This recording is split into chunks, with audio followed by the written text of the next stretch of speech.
Je m'appelle Fatou Kiné Traoré, je suis à Plan Sénégal, International Sénégal depuis 6 ans et aujourd'hui je vais vous parler de la gestion des ressources financières à Plan International Sénégal.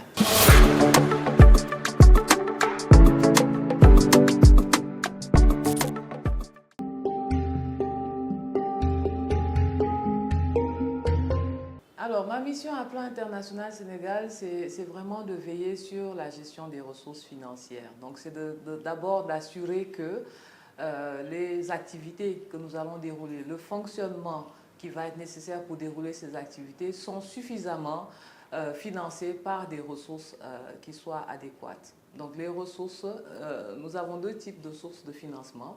Donc, notamment les fonds de sponsorship qui sont des allocations que nous recevons sur la base du système de parrainage entre des parrains qui sont dans les pays occidentaux, dans les 4 coins de la terre, et des enfants parrainés que nous mettons en relation au niveau du Sénégal. Donc sur cette base, nous capturons des ressources qui sont des allocations que nous recevons, que nous appelons des allocations de parrainage. D'autre part, nous avons la source de financement qui est constituée par les subventions externes, donc en l'occurrence des bailleurs qui nous confient des fonds pour mettre en œuvre justement des projets de développement que nous élaborons sur la base de notre ambition stratégique et des différents programmes que nous souhaitons dérouler au niveau du Sénégal.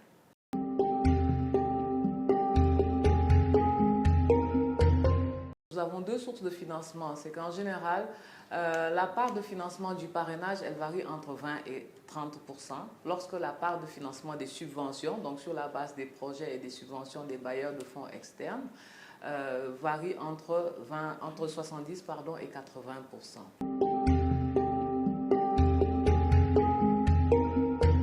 En termes de proportion, actuellement, le programme, on va dire, le plus financé en termes de pourcentage, c'est aujourd'hui le programme santé, le programme 3. Parce que nous avons beaucoup de projets que nous appelons des grandes subventions, en l'occurrence financées par le Fonds mondial et également en appui avec le ministère de la Santé ici au Sénégal, qui au moins occupe environ 70% de notre portefeuille sur on va dire, ces 4 années déjà consommées de la stratégie actuelle pays.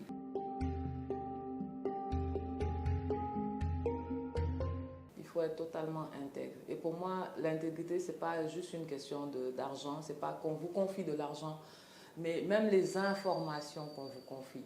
On doit avoir cet aspect-là de gestion de la confidentialité, de voir à quel moment est-ce que cette information peut être utilisée ou pas. Donc pour moi, l'intégrité, c'est au-delà, c'est comportemental, à quel moment on peut faire apparaître des choses où on ne doit pas. Surtout pas parce que ça peut avoir des impacts ou des effets qui peuvent être dommageables. Donc ça, c'est le premier aspect, l'intégrité.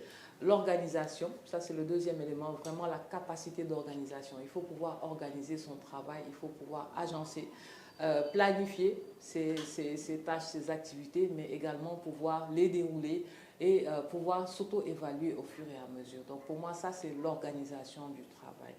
Et après, le troisième élément, c'est vraiment l'esprit d'équipe.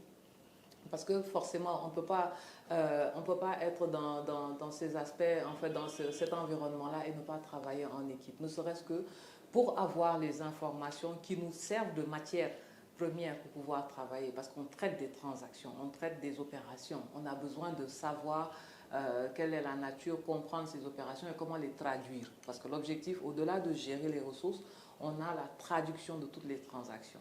Donc il faut pouvoir travailler en équipe, pouvoir écouter les autres, pouvoir exploiter les informations qu'on reçoit. Donc pour moi, ça c'est nécessaire.